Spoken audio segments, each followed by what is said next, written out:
All right, I think we're live. Great. Thank you so much, Krystina. Hello. Hey, and welcome back to the True Play Check-In. This is True Play Check-In number 8. We are really excited to be joined today by Kisha Reid. Kisha has spent almost 3 decades in the field as an early childhood educator. She is the founder and director of Discovery Early Learning Center, a place for childhood, and the founder of Play Empowers. She's truly an advocate for play. Her center is based in Poolesville, Maryland. Kisha, we're just so excited to have you today. What a great opportunity and an honor to have you. Can you just begin by sharing about your work and about your center, the work that you're doing? All right. Well, thank you so much for having me here. Thank you for that wonderful introduction. Minus the 3 decades part. I now feel old, but thank you guys so much for having me. Like you said, I've been doing this for a long time, and it's been a process. It's been an evolution, a process of knowing and learning, and a lot of it is just getting to know myself. Getting to know myself, and through the children, getting to know what I believe is important about life in general. So, right now we are freshly in a new facility, still working with the same age group. Plus, we've added a school age component to our program, which really, solidifies the idea that play is what all children, not just preschool age children, need. We start as young as 12 months. We go all the way up to 12 years old. And play-based, authentic, messy, emotional, true play is what we do every single day here. I love to hear that. It's amazing that you're going up to 12. So often we think of play, as you were saying, play stopping when children enter, quote unquote school. Mm-hmm. Yeah, and for me, Kisha, I even think okay, well, 8 is where early childhood stops. Maybe that's where not necessarily play stops, but maybe that's when you kind of get into the more traditional schooling. So I'm loving that you're pushing my limits to think about it. I'm going till 12. What does that look like for 12-year-olds too? Mm-hmm. So yeah, and I've been, because I've really starting to question that for myself, I started reading more of the unschool philosophy. And why does it need to even stop at 12? At what point do we shift from believing that learning happens through doing and experiencing in the context of others to the idea that you're sitting at a desk by yourself, kind of filling out worksheets? So I'm of the mindset that you don't ever really need what our traditional schooling looks like right now here, at least in the U.S. So, that's really interesting that you bring this up. For us, when we're working with teachers, and as you know, we're working with the Anji Play approach, I think true play is this thing that kind of brings us together because it's this honoring of the child's intention, their need for freedom, and sort of our role in being present for that, and kind of creating the conditions for children to have those experiences. We're often thinking in terms of play is enough, right? You work with a teacher, you work with a school, you work with parents. Oftentimes people come to it with sort of play and. So play and learning, or play and math, or play and STEM, or play and activity X. Mm-hmm. I think parents are one thing, we can work with the research to communicate to them why this is important.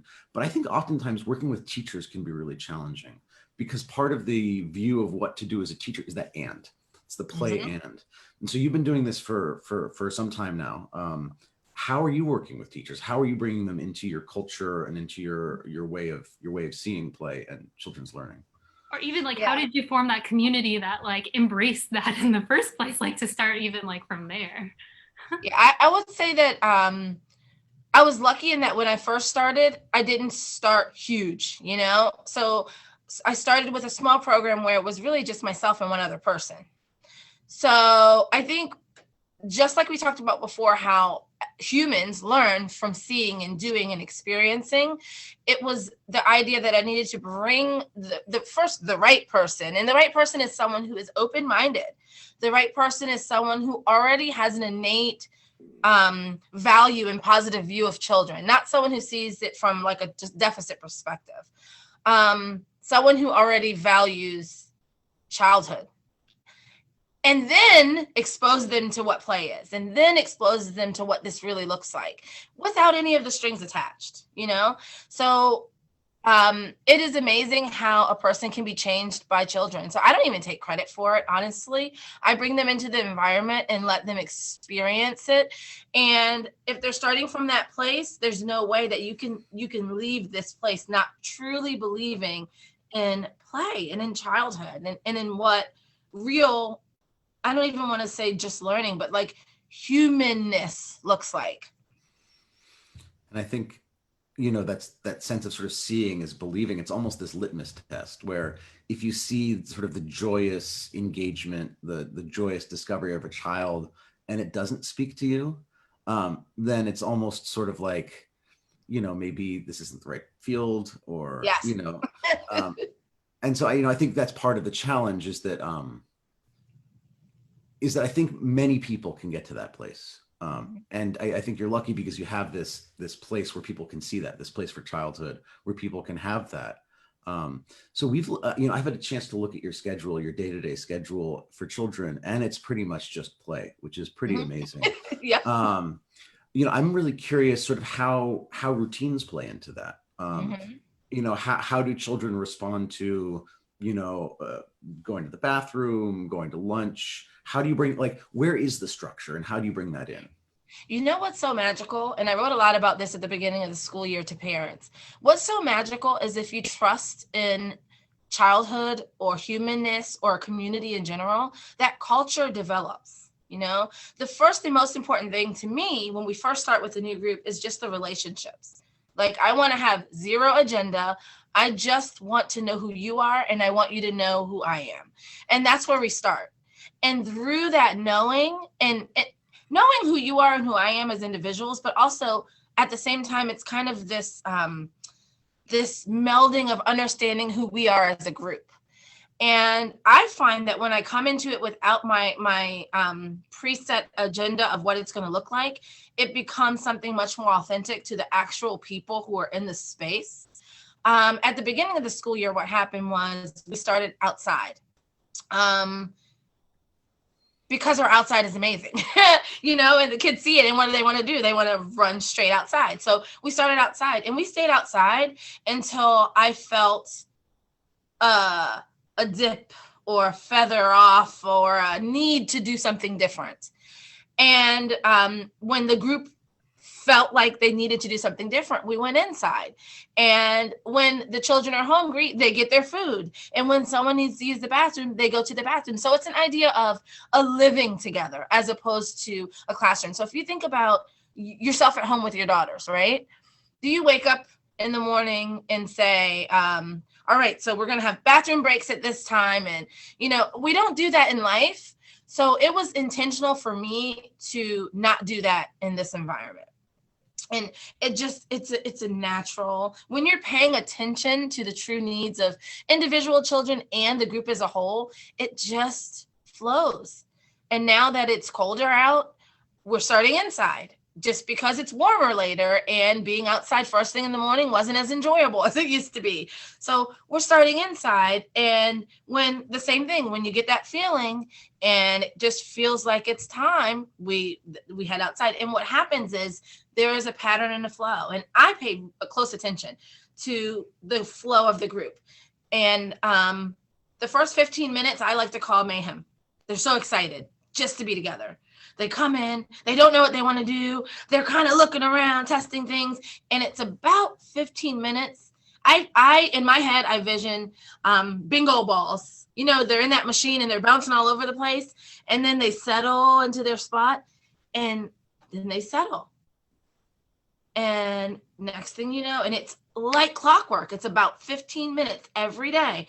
Next thing you know, different children are in different places, totally engaged and busy in what it is that their heart desires. So there's a lot of trust that goes into that. And I think, that's so beautifully put. Sometimes, Ms. Chung, who's the founder of the Anji Play approach, she talks about sort of discovering the true child, right? Which is like, until you step back and see what a child is really doing, you can't really respond in any meaningful way. And so really, you're just beautifully talking about sort of following the lead of the child, trusting the child to do what they need to do, seeing how children balance the needs of the group versus the individual. We had an experience where we did a pop-up at a school in Brooklyn, New York, and we brought in sort of all of these materials from Home Depot, like boards and planks and ropes and barrels, and we had them in this gym, and these children are seeing these materials for the first time.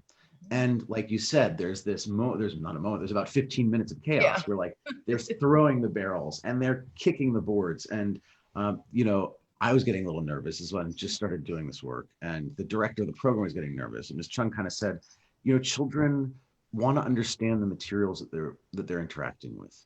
They want to figure out what happens when you kick it. They want to know what sound it makes when you throw it. They want to see what the limits are, what the qualities of these materials are. And in about 15 minutes, they'll settle down and they'll start engaging in play. And sure enough, 15 minutes of chaos, we stepped back. We just said, let's see what the needs of these children are.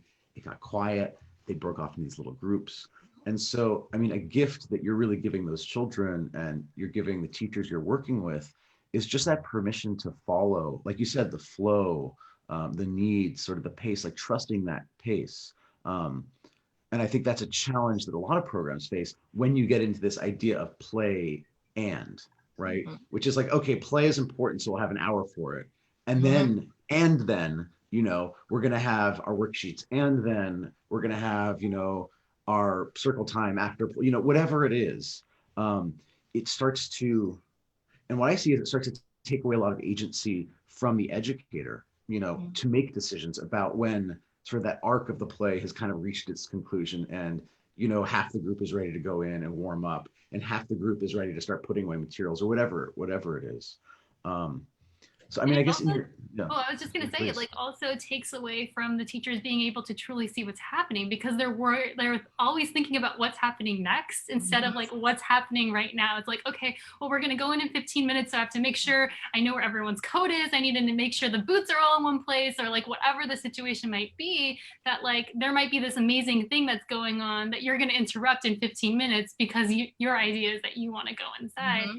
It's been really interesting to see like some of the teachers that we work with, and we were talking about stepping back and really deeply observing play. Some of the responses we've gotten from them is like, wow, like my school's paying me to do this, like to really see children, to like be a witness to their play. And, their response is like, I know now more about the children I work with than I ever have before. And it's like this burden almost has been like lifted off their shoulders, and they just feel so free. And then there's this happiness that comes with that too, because if you're joyously discovering the amazing things that these children are doing, like the children are seeing that, they're feeding off the good energy and they're continuing to do their thing. It's like this really great cycle. Children are happy, teachers are happy. Like who doesn't want to be in that environment? Yep. Yeah, it's very true. And the children, they can feel the trust. They can feel the trust. And it takes some time before they even trust themselves. It takes some time before they're not saying, okay, like if I get a new student who, like you said, these are children who've never experienced this. If I got a new student tomorrow and they came in, typically what happens is they look at the other kids like they're nuts, and then they look at me like, okay, so he can do that. Like we're allowed to climb on top of the house. Oh, okay. Like it takes some time before they can trust themselves, and it comes as they see that the adults are trusting them. So we're kind of like lending them our trust, so that they can inherit it. But it is just, you said something just now about knowing the children more than you ever have. I didn't always, I always played as a child. I didn't always educate as a play-based educator. I worked at programs that were very structured, traditional preschools. Although I am play-focused just because that's who I am as a person, it wasn't play as in the true sense that we know. And looking back at that time and looking forward to now, the relationships and the understanding of the children that I have, tenfold difference. The experiences we share together are authentic, and it's like my eyes are open in a different sense. Before I was playing a role, and now I'm just being myself and living with these children, living and learning and growing together. So it is just, it's really an awakening. it is such, an eye-opening, this awakening experience of seeing somebody. And I think you brought up this idea that, I mean, the amazing thing is you're doing it beyond 6, beyond 8, up to 12. But you also brought up how this is just sort of what everybody needs, right? Like the trust of being heard and being seen, of being valued for who you are. It's not about somebody else's agenda about who I want you to be. I'm not, like you said, it's not a deficit where I'm trying to fix you or I'm trying to fill you up with something. There's nothing wrong with you. You're not a problem. I'm not the solution to your problem. And just how powerful that is when it's extended to every age. I mean, imagine if you were deeply engaged in something that was meaningful to you at your office and your manager came up and started asking you lots of questions and having you fill out worksheets. And that probably happens to a lot of people at work, right? Mm-hmm. But the satisfaction in your job, the depth that you can go, the meaning that, you can bring and take from the work you're doing is really different when you feel trust, when you feel that safety of somebody caring about you. Like there is this aspect of just care, of responding to somebody's needs. There's this learning aspect, but there's just all this basic aspect of tenderness, of care, of love. I mean, I think of it, as an act of love. And that's what this frees us up to be able to do. Because a lot of times teachers say, well, then what is your role? What is your job? Yeah. This frees me up to really connect and really give that aspect of love. And I think that's missing in programs where you're not necessarily tending to the child, you're tending to the curriculum, So it is something that is, it's so true to humanness versus something else that I did before that felt more like playing a role, playing a role. And I don't say this to knock teachers, because I'm a teacher, I am learning and teaching, and children are teachers, they're learning and teaching me. So the role of a teacher is that of an amazing role. It's just a matter of how we use it. How do we use our role as a teacher in an environment with children when they are free to explore? How do we use that role? And it's a balance, and it's tough sometimes. It's tough when everyone's context is different, right? It's tough when you're with a group of children the entire day and you're not only considering play, but you're also considering rest time. You're considering multiple meals. There are things that you do have to juggle and make sense of. There are people that are running programs in homes. But I think if you start from a place of love, connection, relationship, and trust, true play can happen in any environment. Yeah. And I think that, that's really great to bring up those challenges. I think something, and just the respect for teachers and the people that are providing those conditions for the children to have these experiences, that a lot of what we're talking about goes against what is accepted wisdom, or what is the content of training and academic discussion of what children do at their best.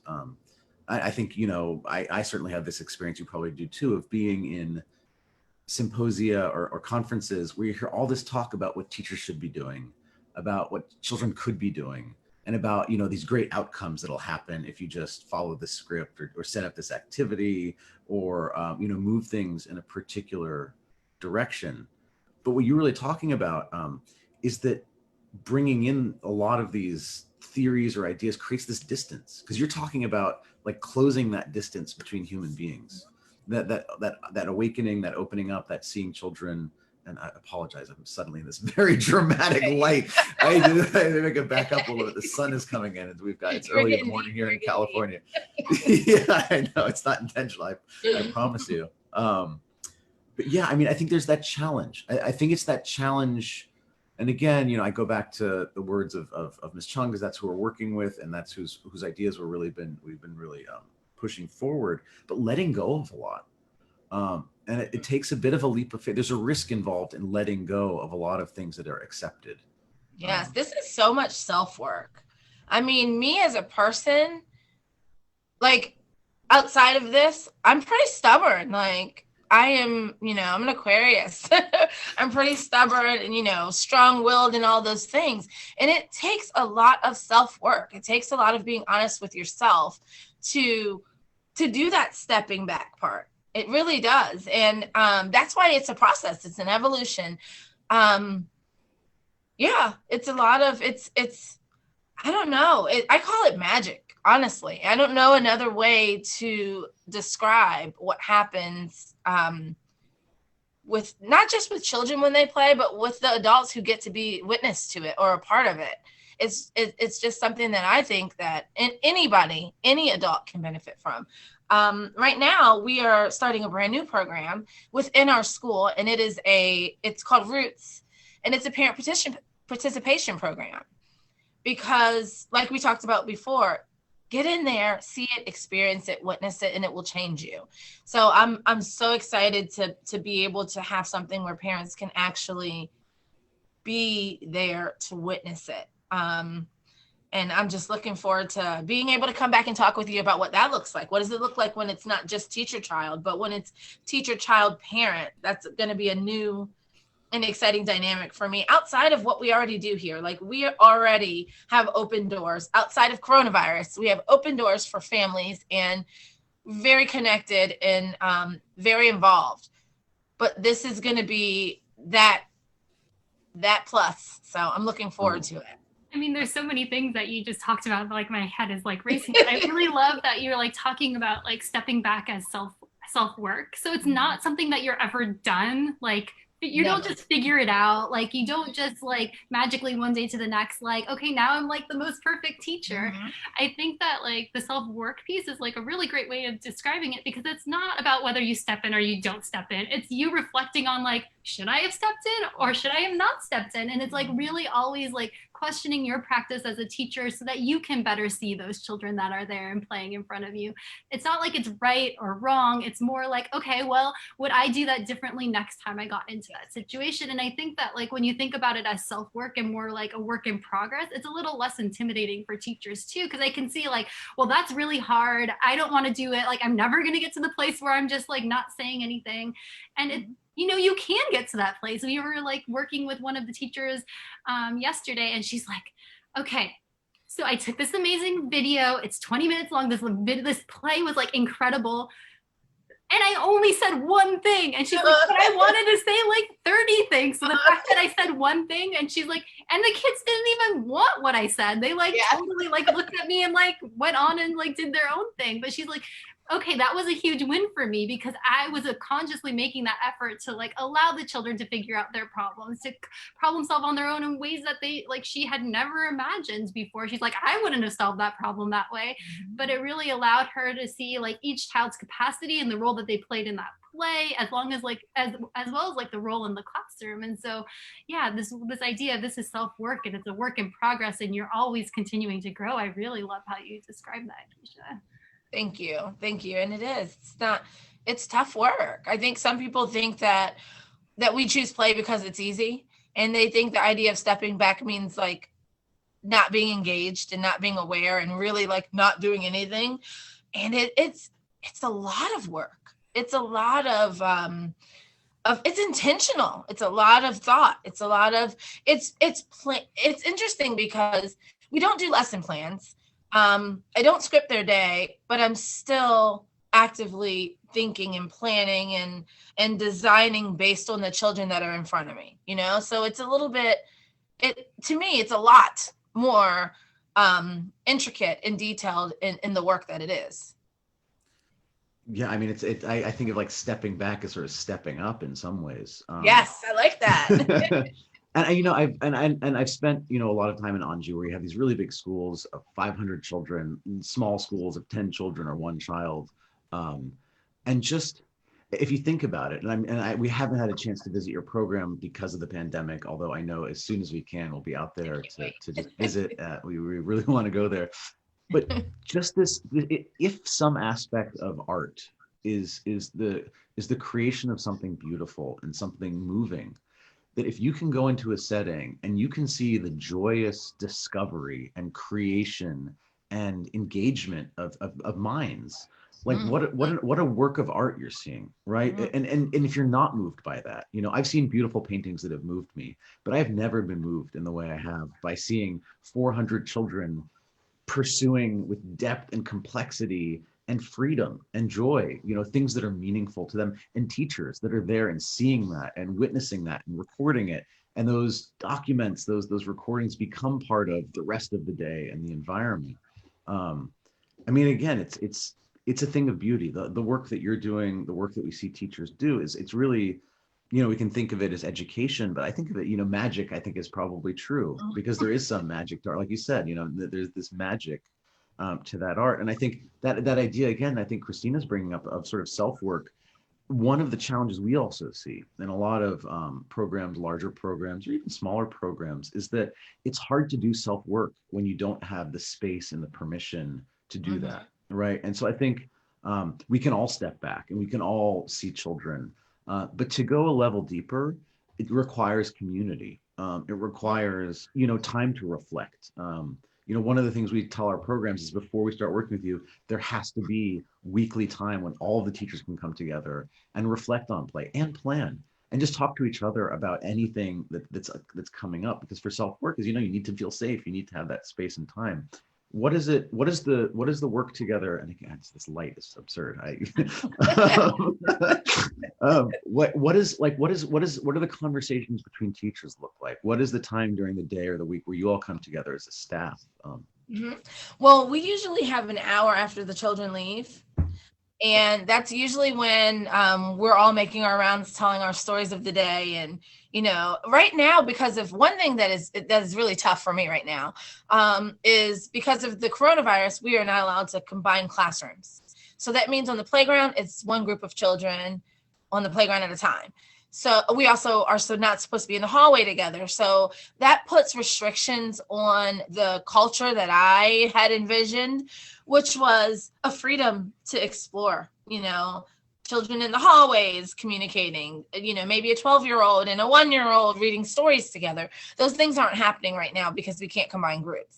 So all that I know of the room next door is from what I either hear spilling out of their room, or from what the teacher shares with me. So we do a lot of documentation and photos. We share videos with each other. We're talking about ways that we've noticed something happening with one age group, and the same thing maybe at a different level happening with another group. Or I'll notice that my group has created something on the playground, and then we leave and the next group comes in and explores it and changes it up a little bit. So there's a lot of just happy to share our story of our classroom with each other right now, because we're so separated, kind of seeking that sense of community that we're not able to have physically throughout the day.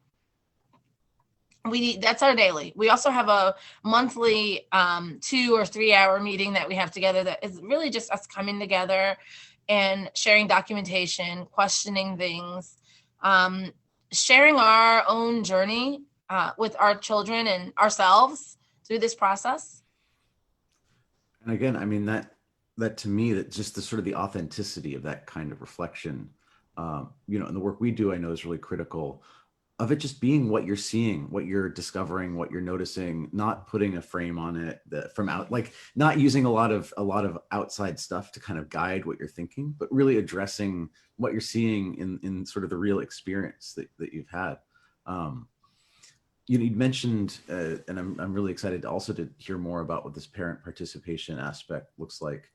We often think about the work in sort of an ecological model, which is that, you have these environments where children receive the trust to do the work or to do the things they need to do. Teachers are given the trust. They're given the trust and the safety to take that risk of seeing children.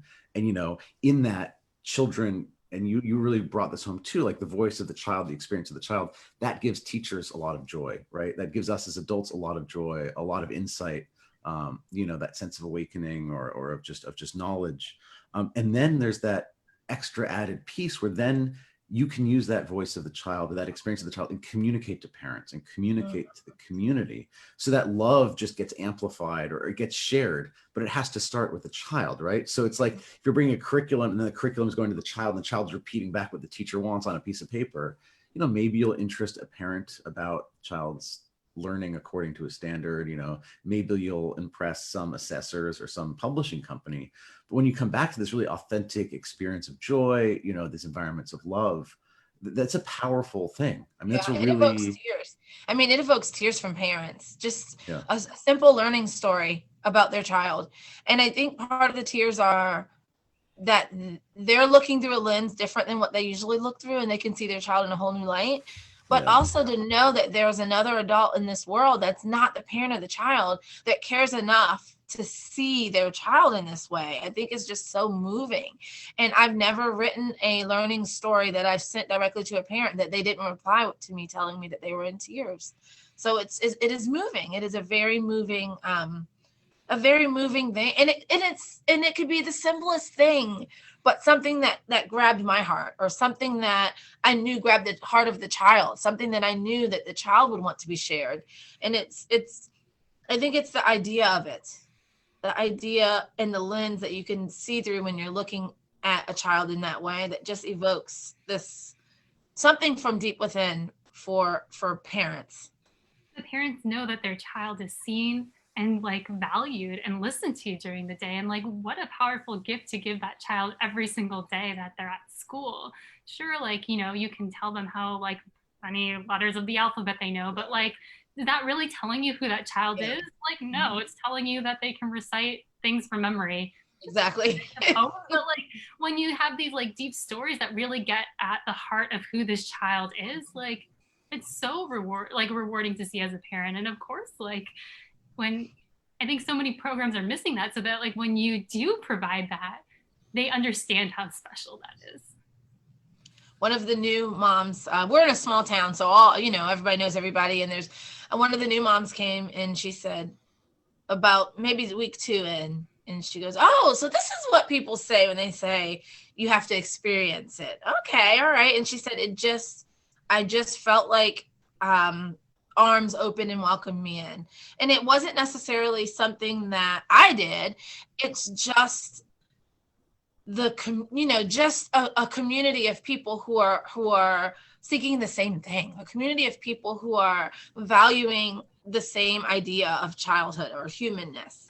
It doesn't just stop at the kids. That same humanness, that same trust, that same lens we try to use with the parents as well. Well, just that love. I mean, it's a way to love. You know, when you're seeing a child for who they are, when you're trusting a child and they're showing you who they are, and you have a better sense of they are, and you have adults that care about how capable they are and are seeing things that, and it's a really powerful expression of love.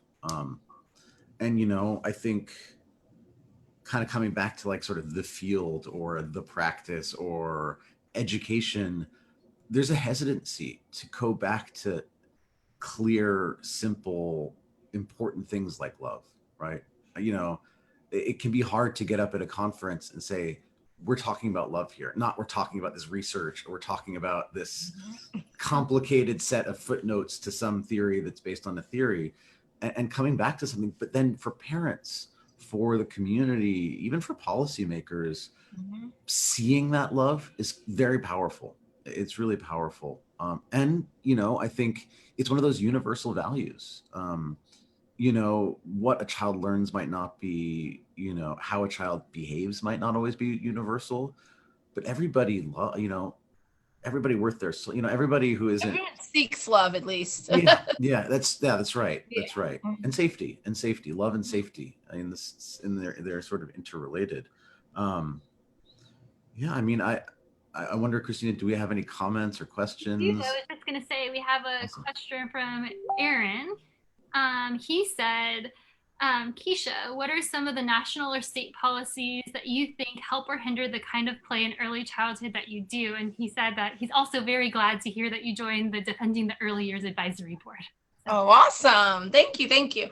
I've talked about this before. I've talked about the legends and the myths of licensing. And I am trying to think of a big thing that hinders me. And to be completely honest, I follow the rules and I'm doing it. So I cannot think of a big thing. I think you have to make some choices about what things you want to join and what certificates you want to get and what rating systems you want to be a part of. And I've made choices to not be a part of most of them. So I don't have those hindrances. The issue becomes a very political one and a financial one. So if you're in a community that is in need of financial support for your school, then there are programs that do have to then join some of these systems and rating systems so that they can be eligible for money. That I see is the biggest hindrance in all children receiving a play-based, high-quality education, because a lot of that money is attached to more academic-based programming or programs that have to do certain assessments or testing and things like that. So in my case, I'm not hindered by that, but in the case of many, many, many programs, they are. So what has to happen is we have to get this magic that we see. We need to be able to observe it, document it, and share it with as many people as we can, as many parents. I believe that when educators and parents partner in advocacy for children, we can get a lot of these policies that require testing of young children, these policies that require lots of, sit down time and less outdoor time and cutting of recess and things like dramatic play. We can get that. I want that pendulum to swing, and it's going to take educators and parents to partner together in advocacy for children. So that's the biggest, and that's a big thing. That's a big thing. Another thing that I feel is tough for me, at least personally, is the idea that children in preschool age get to have this very robust play-based environment where they are trusted and they're actually doing academics. They're actually learning higher level things. They're actually not only understanding, but putting into action the idea of higher level math, higher level language, all of these domains that they're asked to prove that they know on paper or on tests. They're actively showing me at 4 and 3 and 2 and 1 even. Then they leave an environment like this and go to an environment where that is not valued.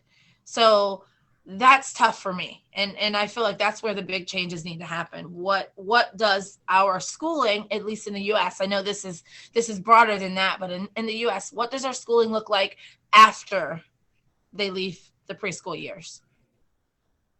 I think there's like some interesting points you made. The first one is like, yeah, there are all these accountability measures that lots of schools have to take into account when, they're running their programs.